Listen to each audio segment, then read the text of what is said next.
দশম গ্রেডের দাবিতে দ্বিতীয় দিনের মতো সারা দেশের সব সরকারি হাসপাতালে অর্ধ দিবস কর্মবিরতি পালন করছে মেডিকেল টেকনোলজিস্ট ও ফার্মাসিস্টরা। এই মুহূর্তে সোহরাওয়ার্দী মেডিকেলের সামনে আছেন সহকর্মী ইলিয়াস মাদবর, যুক্ত হচ্ছি তার সাথে। ইলিয়াস, কর্মবিরতি নিয়ে সেবা প্রত্যাশীদের ভোগান্তি কেমন দেখছেন, কি বলছেন আন্দোলনকারীরা, আমাদের জানাবেন। তাবাসসুম, আপনাকে ধন্যবাদ। আমরা এখন রয়েছি রাজধানীর সোহরাওয়ার্দী মেডিকেল কলেজে। আপনি জানেন যে 11তম গ্রেড থেকে 10তম গ্রেডের দাবিসহ 6 দফা দাবিতে মেডিকেল টেকনোলজিস্ট ও ফার্মাসিস্টদের যে আন্দোলন চলছে, আজকেও আন্দোলন এখনও সেই আন্দোলন কর্মসূচি তাদের অব্যাহত রয়েছে। আজকে সকাল 8টা থেকে তাদের এই কর্মসূচি শুরু হয়েছে সোহরাওয়ার্দী মেডিকেল কলেজে।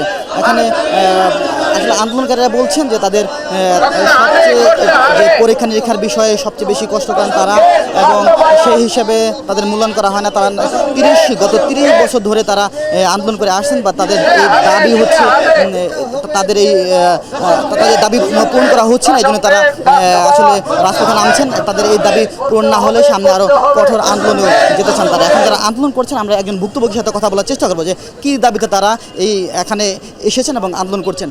আসলে আপনারা কি দাবিতে আন্দোলন করছেন? আমরা মেডিকেল টেকনোলজি এবং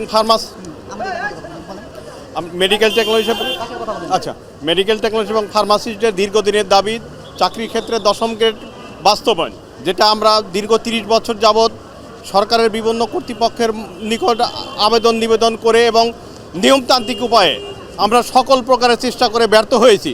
তাই বাধ্য হয়ে আমরা আন্দোলনে যেতে বাধ্য হয়েছি। আমাদের একটাই দাবি, আমাদের 10ম গ্রেড চাকরির নিয়োগের ক্ষেত্রে 10ম গ্রেড বাস্তবায়ন করতে হবে, এর বিকল্প কিছু নেই। আপনাকে ধন্যবাদ। হ্যাঁ, আপনি যেমনটা শুনছিলেন, যারা আন্দোলন করছে তারা যেটা জানিয়েছেন আমাদেরকে যে তাদের 11 থেকে 10ম গ্রেডে তাদের আনতে হবে। এখন আমরা একজন ভুক্তভোগীর সাথে কথা বলবো, আসলে তারা কোন ধরনের ভোগান্তির শিকার হচ্ছেন। স্যার, আমার বাচ্চা অনেক অসুস্থ। আমি সকাল ভোর 5টা বাজে জায়গায় আসি টিকিট কাউন্টারে গেছি।